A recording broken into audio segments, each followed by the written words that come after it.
Hello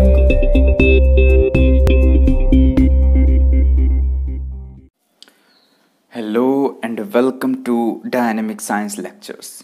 और MSc second year की electronics के इस लेक्चर सीरीज़ में आज हम 2-3 टॉपिक कवर करेंगे और उसमें पहला है वो है supply voltage rejection ratio.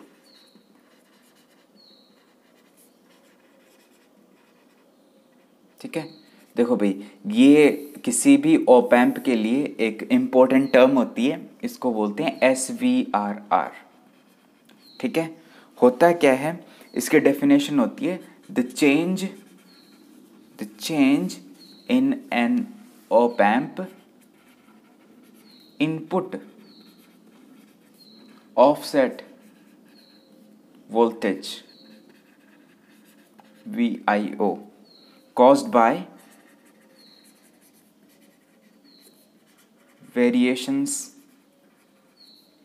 in supply voltage is called SVRR। ठीक है, और हाँ, इसके भाई 2-3 नाम और हैं, क्योंकि देखो कुछ अलग अलग मैन्युफैक्चरर होते हैं ना जो ऑप एम्प के, वो इनका अलग अलग नाम रखते हैं। जैसे कुछ इसको PSRR भी बोलते हैं। ठीक है, मतलब पावर सप्लाई रिजेक्शन रेशियो। ठीक है, और एक और नाम भी इसका PSS, पावर सप्लाई सेंसिटिविटी। ठीक है, ये है। अब भाई ये क्या बोल रहे हैं, the change in an op amp input offset volt. सबसे पहले इनपुट ऑफसेट को समझना होगा। आप में से मतलब ज़्यादातर लोग ये जानते हैं, लेकिन फिर भी मैं ये बता देता हूँ कि इनपुट ऑफसेट क्या होती है। कि अगर मान लो कोई ऑप एम्प है, ठीक है, और उसके आप दोनों इनपुट टर्मिनल्स को ग्राउंड कर देते हो, ठीक है, तो भी आउटपुट पर आपको 0 वोल्ट नहीं मिलता।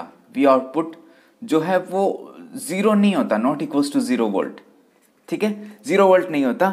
उसको क्या करना पड़ता है, आपको 0 वोल्ट करना पड़ता है। उसको ऑपरेट करने के लिए आपको उसको 0 वोल्ट करना पड़ेगा। उसको 0 वोल्ट करने के लिए हम क्या करते हैं, इस टर्मिनल के ऊपर हम यहाँ पर एक इनपुट कुछ इनपुट देते हैं। ठीक है, कुछ भी इनपुट देते हैं जिसको बोलते हैं VIO। ठीक है, इस टर्मिनल पर कुछ इनपुट देते हैं, उसकी वजह से जो ये आउटपुट वोल्ट है वो क्या हो जाती है, 0 वोल्ट हो जाती है। ठीक है, इसके लिए यहाँ पर क्या देते हैं कि इनपुट वोल्टेज, वो इनपुट वोल्टेज किसके इक्वल होती है, हाँ देखो भाई, जब दोनों को ग्राउंड किया तो यहाँ पर जो वोल्टेज मिली, ठीक है, आउटपुट पर मिलना तो चाहिए 0 वोल्ट, लेकिन हमें कुछ वोल्टेज मिली, उस वोल्टेज को बोलते हैं आउटपुट ऑफसेट वोल्टेज। ठीक है, और उस वोल्टेज को 0 करने के लिए, किसको, आउटपुट ऑफसेट वोल्टेज को 0 करने के लिए हमें एक अलग से इनपुट देना पड़ता है। ठीक है, जो पावर सप्लाई नहीं होता, एक अलग से एक इनपुट देना पड़ता है। ठीक है, उस इनपुट को बोलते हैं इनपुट ऑफसेट वोल्टेज। क्या बोलते हैं, इनपुट ऑफसेट वोल्टेज। वो डिपेंड करता है जो आपका आउटपुट ऑफसेट पे जो वोल्टेज आ रहा है डिवाइडेड बाय इस ऑप एम्प का गेन। ठीक है, इसके इक्वल होता है। तो देखो, the change in op amp input offset voltage, आपने इनपुट ऑफसेट वोल्टेज लगा दी किसके लिए, इसको 0 वोल्ट करने के लिए। फिर उसके बाद क्या होता है, उसमें वेरिएशन होते हैं। ठीक है, उसमें क्या होते हैं, वेरिएशन होते हैं। कब, जब आप सप्लाई वोल्टेज लगाते हो। ठीक है, आप देखो, ये ऐसे तो कुछ काम का नहीं है। आप यहां पर कुछ ना कुछ इनपुट दोगे, V1 कुछ इनपुट दोगे तभी ये कुछ काम करेगा। सही है ना। अब क्या होता है, इस इनपुट के अंदर क्या होते हैं, वेरिएशंस होते हैं। ठीक है, आपका सिग्नल कभी 0-1, मान लो अगर आप डिजिटल सिग्नल देते हो तो 0-1 के बीच फ्लक्चुएट करता है। तो जैसे ही वो फ्लक्चुएट करता है तो इसमें वेरिएशन आते हैं। ठीक है, अब देखो इस वेरिएशन को, ठीक है, इसको बोलते हैं हम SVRR। ठीक है, कितना चेंज हुआ, जैसे ही देखो इस सप्लाई वोल्टेज के अंदर वेरिएशन हुए, उसकी वजह से इस इनपुट ऑफसेट वोल्टेज में कितना चेंज हुआ, उसको बोलते हैं SVRR। ठीक है, सप्लाई वोल्टेज रिजेक्शन रेशियो, या फिर बोला जाता है उसको पावर सप्लाई रिजेक्शन रेशियो। इतनी बात हुई। अब देखो इसको मतलब कैसे एक्सप्रेस किया जाता है, इसका जो यूनिट है मैं बता देता हूं। यूनिट है वो होता है माइक्रोवोल्ट पर वोल्ट। ठीक है, वैसे यूनिटलेस होता है लेकिन ये आपका यूनिट हो गया, ठीक है, माइक्रोवोल्ट पर वोल्ट, ठीक है। या फिर इसका एक और भी है डेसिबल, डेसिबल्स, ठीक है, डेसिबल्स में। अब देखो, अब मैथमेटिकली हम बता देते हैं। मान लो जो change in supply, change in supply voltage, वो है आपका डेल्टा वी, ठीक है। और जो change in VIO, input offset voltage, उसमें जो चेंज है वो हमने मान लिया डेल्टा VIO, ठीक है। तो जो आपका SVRR है, ठीक है, वो हो जाता है आपका delta VIO divided by delta V, ठीक है। और इसका जो आप मान सकते हो यूनिट है वो ये हो जाता है माइक्रोवोल्ट पर वोल्ट, ठीक है। अब मैं बताता हूँ कि बेटर क्या है। बेटर ये है कि ये जो SVRR है, ठीक है, ये जितना कम होगा उतना ही आपका ऑप एम्प बेटर होगा, ठीक है। ये जितना कम होगा उतना ही ऑप एम्प क्या होगा, उसका परफॉर्मेंस अच्छा होगा। क्यों? क्योंकि हम क्या चाहते हैं भाई, इस इनपुट ऑफसेट वोल्टेज में चेंजेस ना आए, हम तो यही चाहते हैं, है ना। तो इस वजह से क्या है कि ये जितना कम होगा उतना इस ऑप एम्प का परफॉर्मेंस ज़्यादा होगा, ठीक है। ये तो हुआ पहला टॉपिक। अब सेकंड टॉपिक की बात करते हैं, वो है आइडियल वोल्टेज ट्रांसफर कर्व। भाई देखो, बहुत इंपॉर्टेंट है, बहुत इंपॉर्टेंट है, बहुत ज़्यादा इंपॉर्टेंट है ये चीज़, ठीक है।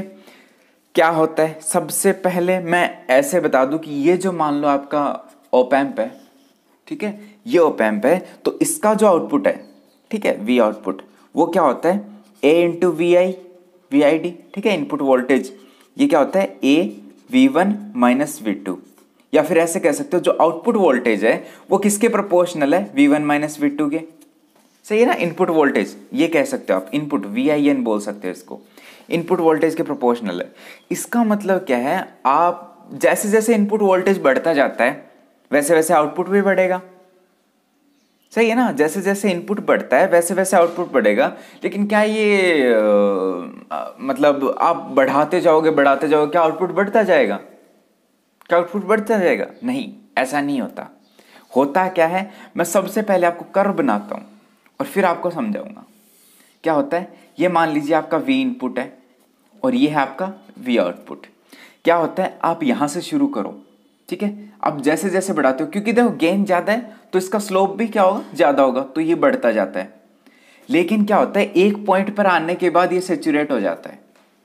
वैसे इधर होगा, ठीक है, वैसे क्या होगा, इधर होगा, एक पॉइंट पर आने के बाद सेचुरेट हो जाता है, ठीक है। जैसे जैसे आप इनपुट बढ़ाते हो वैसे तो बढ़ता है, लेकिन एक पॉइंट पर आने के बाद सेचुरेट हो जाता है। इस पॉइंट को क्या बोलते हैं, इसको बोलते हैं पॉजिटिव सैचुरेशन वोल्टेज, ठीक है। वो किस पे डिपेंड करता है, प्लस V सैचुरेशन, वो होता है लेस देन प्लस VCC, ठीक है। और ये जो है, ये है आपका नेगेटिव सैचुरेशन वोल्टेज, ठीक है। ये है माइनस V सैचुरेशन, वो होता है लेस देन माइनस VEE के, ठीक है।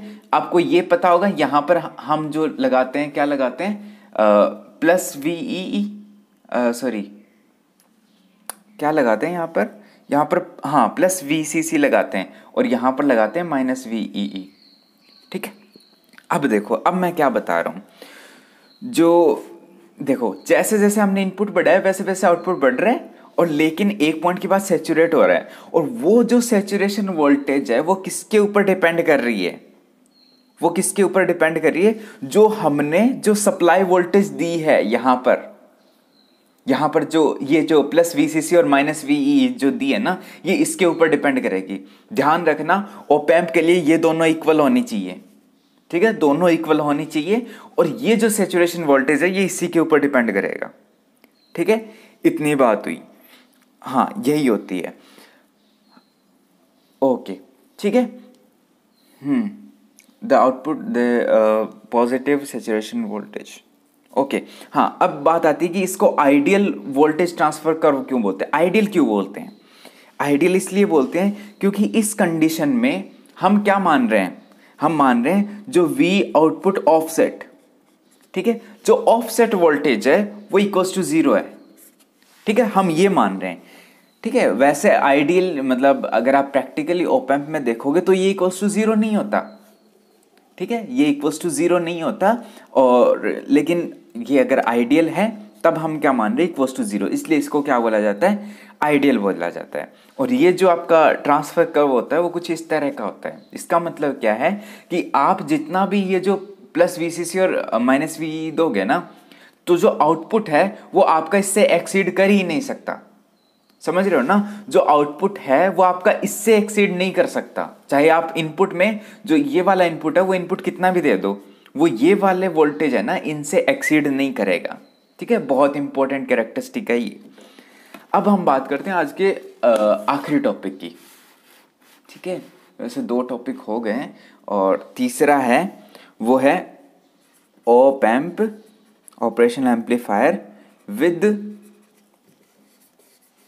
नेगेटिव फीडबैक, ठीक है। अब देखो भाई, ये भी बहुत इंपॉर्टेंट है क्योंकि ये आप कह सकते हो एक टर्निंग पॉइंट है, ठीक है। अब तक जो आपने पढ़ा है उसका टर्निंग पॉइंट है। अब से क्या होगा, हम यही पढ़ेंगे, अब से हम यही पढ़ेंगे, op amp with negative feedback, ठीक है। देखो क्या होता है कि जो हमने अब तक ऑप एम्प क्या पढ़ा है, कुछ ऐसा, ये नेगेटिव ये पॉजिटिव, ठीक है, एक ये इनपुट एक ये इनपुट ये आउटपुट। इसको क्या बोलते हैं, इसमें जो गेन होता है ए, वो होता है आपका ओपन लूप गेन, ठीक है। जो इसका मतलब क्या, ओपन लूप का क्या मतलब है, आपने कोई फीडबैक नहीं दे रखा। लेकिन जनरली क्या होता है कि जो ऑप एम्प होता है वो एक नेगेटिव फीडबैक के साथ ही यूज लिया जाता है, ठीक है। वो एज ए ओपन लूप काम में नहीं लिया जाता, हमेशा एक फीडबैक के साथ उसको यूज लिया जाता है। अब हम ये देखें कि फीडबैक के साथ क्यों यूज लिया जाता है।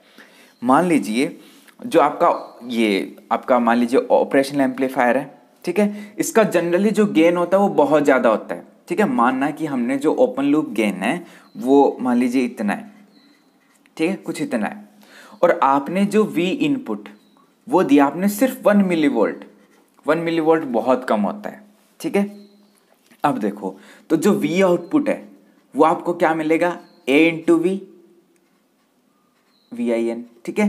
क्या आएगा, इन दोनों को मल्टीप्लाई कर दो, वो क्या आएगा, लगभग आपका 100 वोल्ट, ठीक है। अब देखो आप यहां पर जो वोल्टेज दे रहे हो, ठीक है, प्लस VCC और माइनस VEE, ठीक है, ये वोल्टेज दे रहे हो, ये आप 100 वोल्ट तो नहीं दोगे, ठीक है, 100 वोल्ट तो नहीं दोगे, क्यों, अब मतलब 15 वोल्ट 13 वोल्ट कुछ इतना ही दोगे। इसका मतलब क्या है, जो आउटपुट वोल्ट मिल रहा है वो तो आपको 100 वोल्ट मिल रहा है। तो क्या होता है, जो अभी अभी हमने देखा जो ट्रांसफर कर रहा है, इसीलिए मैंने कराया था, वो क्या होता है कि जब तक वो 15 वोल्ट है तब तक वो इंक्रीज होगा, लेकिन जैसे ये 15 वोल्ट से आगे पहुंचा इसका मतलब सेचुरेट हो जाएगा। मान लीजिए 14.9 वोल्ट पर ही वो सेचुरेट हो गया, सही है। तो जो आउटपुट पर जो वोल्टेज आ रहा है वो ऑप एम्प की क्या दिखा रहा है, नॉन लीनियर कैरेक्टरिस्टिक दिखा रहा है, ठीक है। या फिर कह सकते हो जो आउटपुट वोल्टेज मिल रहा है वो आपको एक नॉन लीनियर आउटपुट मिल रहा है, ठीक है। और इस टाइप का जो डिवाइस है वो आपके काम का नहीं है, ठीक है। जो ऐसा डिवाइस जो आपको नॉन लीनियर आउटपुट दे, ठीक है, वो आपका काम का नहीं है, ठीक है। यही एक रीजन है कि हाँ, ठीक है, कि जो output level of op amp can never reach 100 volt, ठीक है, मतलब 100 वोल्ट नहीं हो सकता क्योंकि जो ये वोल्ट दे रहे हैं वो हम 100 नहीं दे पा रहे, ठीक है। It is driven deep into saturation, ठीक है, वो क्या होता है, सैचुरेशन में चला जाता है, ठीक है, and device becomes non linear, ठीक है। इसके लिए हम क्या करते हैं, यहां पर एक नेगेटिव फीडबैक यूज करते हैं। क्या करते हैं, एक नेगेटिव फीडबैक यूज करते हैं, और वो यूज करने के बाद आपका डिवाइस कुछ इस तरह से हो जाता है, ये नेगेटिव ये पॉजिटिव, नेगेटिव का मतलब इन्वर्टिंग, ठीक है, और ठीक है, हाँ। अब हम जो इनपुट दे रहे हैं वो इन्वर्टिंग के ऊपर दे रहे हैं, और जो इनपुट रेजिस्टेंस है वो ये वाला हो जाएगा RI, ठीक है। और यहाँ पर आप दे दो, ये हो गया VIN, ठीक है, इनपुट वोल्टेज, ठीक है। और ये है आउटपुट वोल्टेज वी आउटपुट। और जो फीडबैक है वो क्या होगा, नेगेटिव फीडबैक। इसका मतलब क्या है, ये आउटपुट फिर से क्या होगा, एक रेजिस्टेंस के थ्रू इस इनपुट के ऊपर आ जाएगा। किससे, ये जो रेजिस्टेंस है इसको बोलते हैं आरएफ, फीडबैक रेजिस्टेंस। और सबसे इंपॉर्टेंट बात क्या है, वो आता है इन फेज, ठीक है, इन फेज। मैं लिख देता हूं, जो देखो, op amp almost operated with negative feedback, in essence a part of the output is fed back in phase opposition to the input. अब बात क्या है, यहां पर जो मोस्ट इंपॉर्टेंट टर्म है देखो, ये तो मैंने बता दिया, जो आउटपुट पर जो वोल्टेज आया है उसका एक पार्ट दोबारा से इनपुट पर फीडबैक कर दिया जाता है, ठीक है, दोबारा से ले आते हैं। उसके बाद क्या है, यहां पर एक टर्म है इन फेज, ठीक है। इन फेज क्यों यूज लिए, मान लो कि आपका इनपुट है वो कुछ ऐसा है, ये वाली वेव है, और आउटपुट पर ये वाला है, ठीक है, कुछ ऐसा ही है।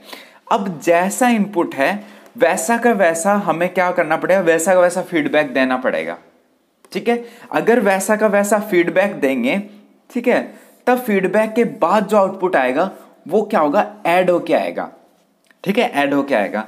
अगर वो आउट ऑफ फेज आएगा, इसका मतलब क्या आएगा, आउटपुट पर बहुत कम वोल्टेज आएगा, सही, जो हम नहीं चाहते, ठीक है। अब मैं इसकी कुछ इंपॉर्टेंट बातें बता देता हूं, ठीक है। पहला है with feedback, with feedback difference क्या क्या है, और ये है without feedback.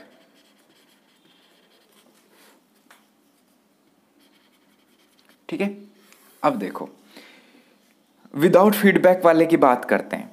Open loop gain वो क्या होती है, वेरी हाई, ठीक है, बहुत ज्यादा हाई होती है, ठीक है। फॉर किसके लिए, लीनियर ऑप एम्प के लिए, ठीक है, लीनियर ऑप एम्प के लिए ओपन लूप गेन बहुत ज्यादा होती है, जो हमने यहां पर देखा, ठीक है। इसमें क्या होता है, जो क्लोज लूप गेन होती है वो can be set by feedback circuit, ठीक है। जो हमने फीडबैक सर्किट दिया है उससे हम ये जो गेन है वो हम हमारे हिसाब से चूज कर सकते हैं, ठीक है। इसका मतलब क्या हुआ, हम हमारे हिसाब से कर सकते हैं, तो ये भाई ये डिवाइस क्या हो गया, अच्छा हो गया, ठीक है, यूजफुल हो गया। जो इनपुट इंपेडेंस है जेड इनपुट, वो क्या होता है, रिलेटिवली हाई, ठीक है। इसमें क्या होता है, Z input can be increase और डिक्रीज, ठीक है। जो इनपुट रेजिस्टेंस है जो ये वाला है वो आप खुद के हिसाब से चूज कर सकते हो, ठीक है। जो इंक्रीज भी हो सकता है, डिक्रीज भी हो सकता है, इतनी बात हुई। इसमें जो आउटपुट इंपेडेंस है वो क्या होता है, रिलेटिवली लो, ठीक है। इसमें क्या होता है, जेड आउटपुट वो कैन बी इंक्रीज और डिक्रीज। ये जो फीडबैक रेजिस्टेंस है वो क्या कर सकते हो आप, इंक्रीज डिक्रीज अपने सहूलियत के हिसाब से कर सकते हो, ठीक है। उसके बाद बात करते हैं बैंडविड्थ की। बैंडविड्थ वो क्या होता है, इसकी रिलेटिवली नैरो, ठीक है। इसकी जो बैंडविड्थ है जिसके अंदर ये ऑपरेट करता है, जिस फ्रीक्वेंसी के अंदर, वो क्या होता है, रिलेटिवली लो होती है। इसकी क्या होती है, सिग्निफिकेंटली वाइडर, ठीक है। ये ज्यादा फ्रीक्वेंसी रेंज में ऑपरेट हो सकता है, ठीक है। ये जो नेगेटिव फीडबैक ऑप एम्प था उसका मतलब ये सारे एडवांटेजेस है, ठीक है, और बहुत इंपॉर्टेंट एडवांटेजेस है। तो भाई आज के लेक्चर में इतना ही, उम्मीद है कि आपको समझ आया होगा। नेक्स्ट लेक्चर में हम इसमें कुछ आगे चर्चा करेंगे, तब तक आप पढ़ते रहिए, खुश रहिए।